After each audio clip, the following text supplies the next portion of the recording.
Hello नमस्कार साथियों, कैसे हैं आप सब। उम्मीद करता हूं कि बहुत अच्छे होंगे। आप सभी का स्वागत है आज के स्पेशल वीडियो में। इस वीडियो में हम लोग समझने वाले हैं जीएसटी 2025 रिफॉर्म के बारे में।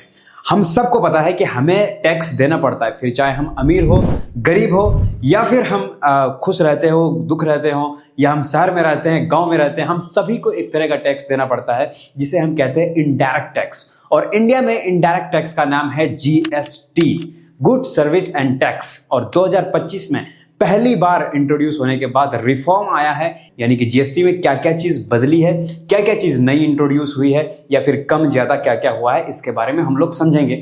और साथ ही साथ at the end of the video हम ये भी समझने की कोशिश करेंगे कि किस सेक्टर को ग्रोथ होगा, किस सेक्टर का डाउनफॉल होगा, या फिर कहें कि कौन से सेक्टर में हमें पैसे लगाने चाहिए जिससे कि हमारा भी पोर्टफोलियो आगे बढ़ता रहे। तो चलिए वीडियो को करते हैं स्टार्ट और सबसे पहले समझते हैं जीएसटी को। देखो, जीएसटी एक ऐसा टैक्स है जिसको कि हर किसी को देना पड़ता है। ठीक है, हम कोई भी प्रोडक्ट इंडिया में खरीदते हैं तो हमें उसके साथ एक ऐसा टैक्स देना पड़ता है जो कि सरकार को जाता है, उसे हम क्या कहते हैं, यहां पर जीएसटी कहते हैं। ये टैक्स सबसे पहले 2017 में इंट्रोड्यूस किया गया था। कब किया गया था? 2017 में इंट्रोड्यूस किया गया था। और पहली बार 2025 में इसका एक रिफॉर्म आया है, यानी कि उसमें कुछ अपडेट्स आए हैं, तो वो हमें जानना है। इसका वजह यह था कि उसमें बहुत सारे, एक तो टैक्स स्लैब थे 5%, 12%, 18%, 28%, अलग अलग टैक्स स्लैब थे। स्ट्रक्चर थोड़ा सा मुश्किल था, कॉम्प्लेक्स था, इसीलिए उसे सिंप्लीफाई करने के लिए भी यह चीज लाया गया है। ठीक है, और इसमें कम किया गया है हमारे लिए टैक्स, तो इसलिए ये ज़्यादा मतलब हमारी मदद करेगा इन्फ्लेशन को कम करने में, यानी कि जो हमारी महंगाई अभी बढ़ी हुई है उसे कम करने में ये चीज़ें हमें क्या करेगी, मदद करेगी, है ना। तो अगला स्लाइड है हमारा कि जीएसटी रिफॉर्म 2025 एक्चुअल में है क्या। चलिए इसे जान लेते हैं। 2025 का ये जो न्यू स्ट्रक्चर है जीएसटी का, इसमें तीन स्लैब में बेसिकली रखा गया है। सबसे पहला 5%, दूसरा 18%, और तीसरा जो कि लग्जरी और चिल्ड गुड्स में आता है उसे 40% रखा गया है। ठीक है, तो हम बेसिकली मैक्सिमम जितने भी प्रोडक्ट हैं इंडिया में, जितने भी हम लोग डेली यूज करते हैं, वो 5% और 18% के अंदर कवर हो जाती है। 40% कुछ लग्जरी आइटम्स जो कि जनरली आम इंडियन नहीं खरीदते हैं वो आता है, तो उसमें हमें ज़्यादा परसेंटेज देखने को यहाँ पर मिल रहे हैं।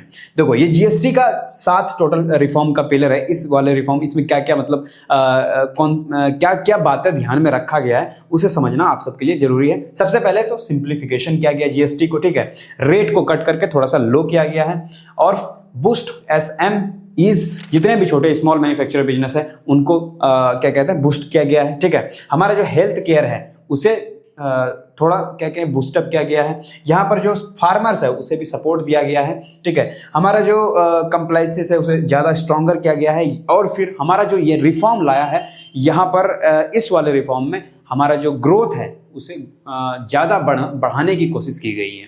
तो चलिए, ये वाली चीज़ें हम सबको समझना जरूरी था। सबसे पहला सेक्टर इसमें है goods, foods and house hold, यानी कि हम लोग जो खाना खाते हैं, घर में जो सामान यूज होती है, उनमें से क्या टैक्सेस बढ़ाए गए, बदले गए, चलिए वो जानते हैं।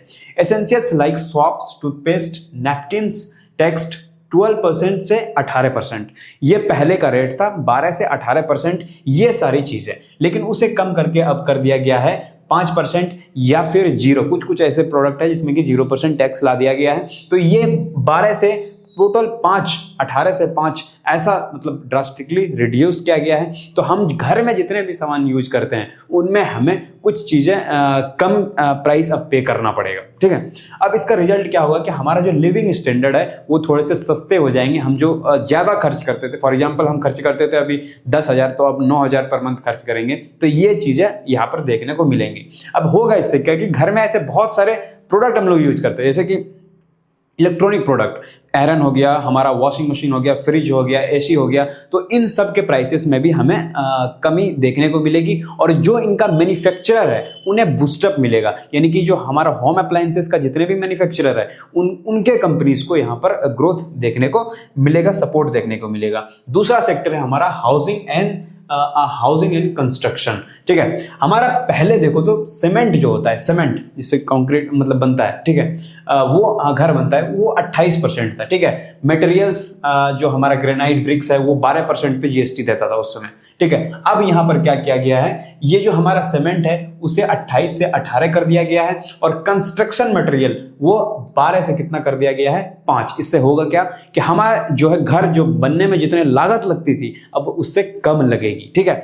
और इससे होगा बेसिकली, देखो इंफ्रास्ट्रक्चर जो है ना किसी भी देश का जान होता है। अगर इंफ्रास्ट्रक्चर आपके देश का मजबूत है ना तो वहां पर क्या होता है कि ग्रोथ, हमारे जो इकोनॉमी की ग्रोथ होती है वो जल्दी हो पाती है, हमें ट्रांसपोर्ट जल्दी कर पाते हैं किसी सामान को, तो इससे बहुत सारे कॉस्ट कटिंग होती है, या फिर कहें कि हम जल्दी स्पीड से ग्रो कर पाते हैं, ठीक है। अब नेक्स्ट स्लाइड में हमारा ऑटोमोबाइल इंडस्ट्री आ जाती है। ऑटोमोबाइल इंडस्ट्री यानी कि गाड़ी, कार्स, मतलब 2 व्हीलर 4 व्हीलर जितने भी तरह की व्हीकल्स हैं, ठीक है। इसमें स्मॉल कार्स, 2 व्हीलर्स जो पहले था वो 28% उसमें जीएसटी लगता था, अब उसे बदल कर कितना कर दिया गया है, 18%। जो हम लोग स्कूटी खरीदने वाले हैं, कार्स खरीदने वाले हैं, ठीक है, वहां पर हमें अब चेंज देखने को मिलेगा, प्राइस को कम किया गया है, ठीक है, वो हमें यहाँ पर देखने को मिलेगा। अब उसके साथ जितने भी उनका पार्ट्स है, ठीक है, ट्रक्स, बसेस, इन सबको भी 18% में लाया गया है। पहले उनका कितना था, 28% था। इससे क्या होगा कि हमें ट्रांसपोर्ट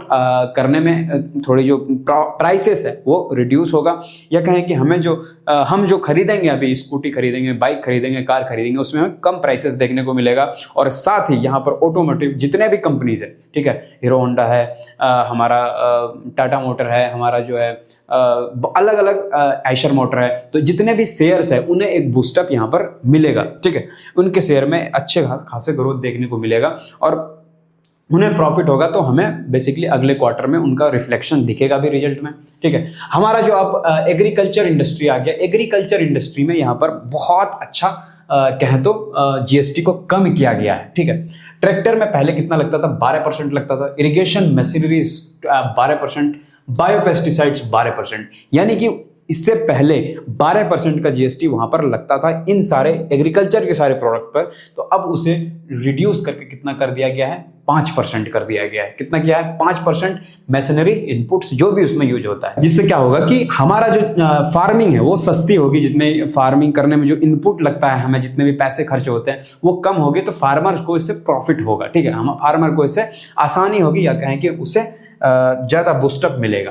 तो चलिए अब नेक्स्ट हमारा इंडस्ट्री सेक्टर है वो है सर्विसेज सेक्टर। सर्विसेज सेक्टर जैसे होटल, सैलून हो गया, हमारा स्पा हो गया, जिम हो गया, ये जितने भी जहां सर्विसेज प्रोवाइड करे जा रहे हैं वहां पर सबसे उस टाइम पे कितना था, पहले था 12% और 18%, ठीक है। हमारा जो होटल है उस पर कितना था, 12% था, और जिम, सैलून, योगा ये सब 18% था, तो अब उसे रिड्यूस करके 5% स्लैब में लाया गया है, जिससे हमें उससे ज़्यादा रिलीफ मिलेगी अभी के टाइम पे पहले कंपैरिजन में, तो ये हमें थोड़ा कम देखने को मिलेगी। अब इसमें भी क्या है, एक 7,500 पर डे का जिस होटल का फी है, ठीक है, पर डे का, उसमें उससे अगर कम रहेगा तभी ये चीज़ अप्लाई होगी, अगर उससे ज़्यादा होगा तो वो फिर लग्जरी में आ जाती है, तो लग्जरी के हिसाब से उसे 40% टैक्स देना पड़ेगा उस टाइम पे, ठीक है। अब यहाँ पे इससे होगा क्या कि हमारा जो अफोर्डेबल है, हमारा जो अफोर्डेबिलिटी है वो थोड़ी सी अच्छी होगी, है ना।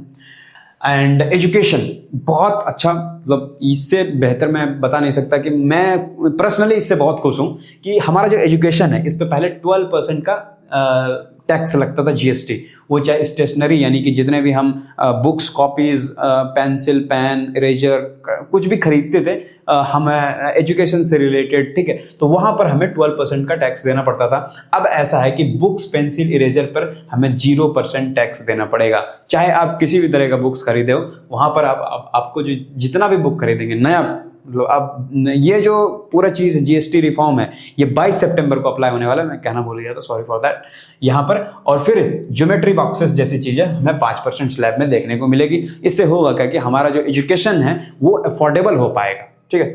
अब अगला and last this is the last second and health care और इंश्योरेंस, इसमें बहुत अच्छा रिलीफ यहाँ पर देखने को मिला है। जितने भी हेल्थ केयर, जैसे मेडिसिन पहले 12% लगता था, ठीक है, जितने में डिवाइसेस होते हैं जैसे बीपी नापने का थर्मामीटर या फिर कुछ भी ऐसा चीज़ है जिससे कि मशीनरीज होती है, तो वो 18% लगता था। इंश्योरेंस पे 18% जीएसटी लगता था, लेकिन अब इसे चेंज करके क्या कर दिया गया है, हमारा जो लाइफ सेविंग ड्रग्स जितने भी है वो 0 to 5% कर दिया गया है। डिवाइसेस पे 5% कर दिया गया है। इंश्योरेंस अब जीएसटी, इंश्योरेंस पे वैसे 0% है, लेकिन अब इसका एग्जेम्प्ट भी मिलेगा जीएसटी में, मतलब ठीक है, ITR जब फाइल करेंगे। अब इससे होगा क्या कि हमारा जो हेल्थ केयर है वो अफोर्डेबल हो पाएगा, ज़्यादा से ज़्यादा लोग इसे अफोर्ड कर पाएंगे, अपनी इलाज करा पाएंगे। ठीक है, तो इसमें हमारा मेडिसिन की जो प्राइसेस है, मेरी खुद के घर में जो है 10-10 हज़ार के पर मंथ की मेडिसिन वहाँ पे लगता है, तो वो समझो कि वहाँ पर अब हमें प्राइसेस में थोड़ी सी कमी देखने को मिलेगा। अब ये यहाँ पर अब तक हमने बात करी है कि सिर्फ कम ही हो रहा है, कम ही हो रहा है, कम ही हो रहा है, तो ऐसा नहीं लगता है कि गवर्नमेंट को घाटा भी हो सकता है इससे, है ना।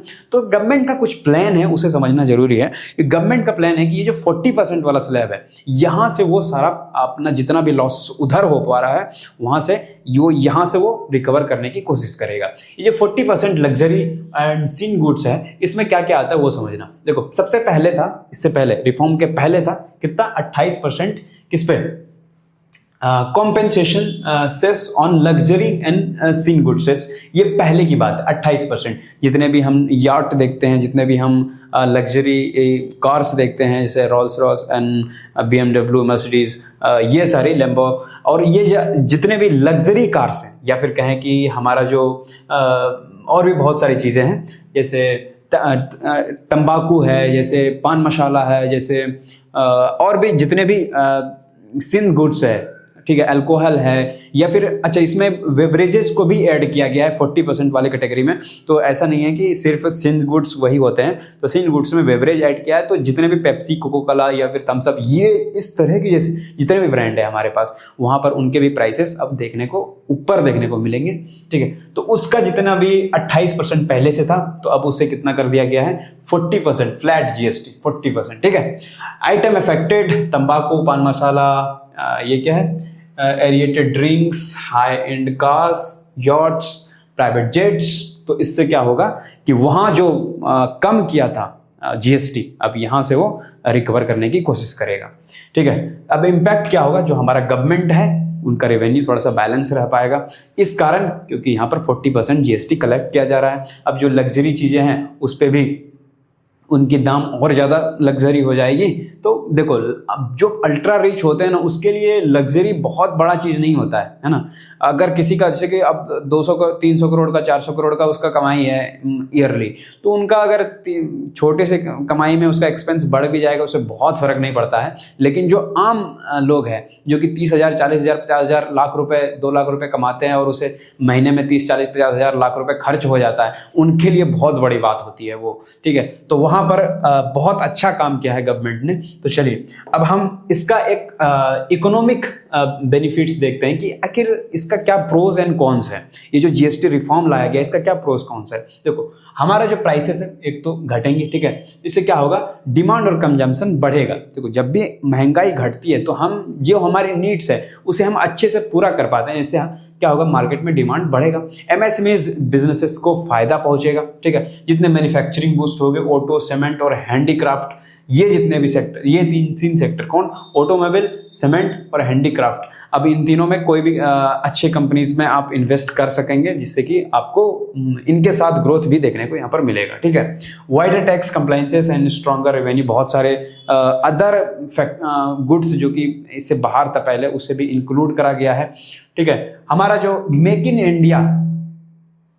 इंडिया को सपोर्ट दिया गया, बहुत अच्छा सपोर्ट दिया गया है कि हमें जब इनसाइड मैन्युफैक्चर बूस्ट करेंगे, तभी हम जो है एक अच्छा इकोनॉमी वाला कंट्री बन पाएंगे, तभी हम ज़्यादा बड़ा कंट्री बन पाएंगे बाय इकोनॉमी वाइज। ठीक है, तो इसका कौन सी बात करें तो अब यहाँ पर चेंजेस तो कर दिए। देखो, ऐसा नहीं है कि इसका कुछ भी घाटा नहीं होगा, गवर्नमेंट को होगा शॉर्ट टर्म में। यहाँ पर अगर क्या कहते हैं कि हमारा जो रेवेन्यू है, गवर्नमेंट को वहाँ लॉसेस देखने को मिल सकते हैं, बट लग्जरी जो चीज़ें हैं जितने भी, वो अब लॉन्ग टर्म में देखा गया है कि जब चीज़ें की प्राइसेस कम होती है तो लोग ज़्यादा खरीदते हैं। तो जब ज़्यादा खरीदेंगे तो ऑटोमेटिक है कि वो वहीं पर फिर आ जाएंगे कलेक्शंस, और लग्जरी गुड्स की प्राइसेस तो बढ़े हुए है ही, है ना। हमारे ट्रांसपोर्ट के प्राइसेस घटेंगे, हम ज़्यादा ग्रोथ कर पाएंगे, ज़्यादा इकोनॉमी रेवेन्यू जनरेट कर पाएंगे, तो हमारा GDP भी बढ़ेगा। तो चलिए, ये था अंतिम स्लाइड। आई थिंक अंतिम नहीं, एक कंक्लूजन अब इसके बारे में समझ लेते हैं। ठीक है, GST 2025 में क्या क्या चीज़ें हुआ। ठीक है, GST को सिंप्लीफाई किया गया, फेयर ग्रोथ ओरिएंटेड बनाया गया। ठीक है। हमारा जो रिलीफ है मिडिल क्लास को वो पर मिला, फार्मर को अच्छा रिलीफ मिला, ठीक है। स्मॉल बिजनेसेस को सपोर्ट मिला, stronger foundation for India 5 trillion economy, जो कि मोदी जी हमेशा कहते रहते हैं, है ना। तो अब मैं आपसे पूछना चाहता हूं, आपको क्या लगता है, do you think GST 2025 will really reduce inflation? ये जो महंगाई बढ़ी हुई है, क्या आपको ऐसा लगता है कि इस रिफॉर्म के बाद इंडिया की जो महंगाई है वो कम होगी? अब मैं जानना चाहता हूं आप सबसे, कमेंट करके जरूर बताना। और हाँ, अगर वीडियो को लाइक नहीं करा है तो वीडियो को लाइक कर दो, अगर चैनल को सब्सक्राइब नहीं करा है तो चैनल को सब्सक्राइब कर दो। इसी तरह की वीडियोस इस चैनल पर आती रहेगी। धन्यवाद दोस्तों।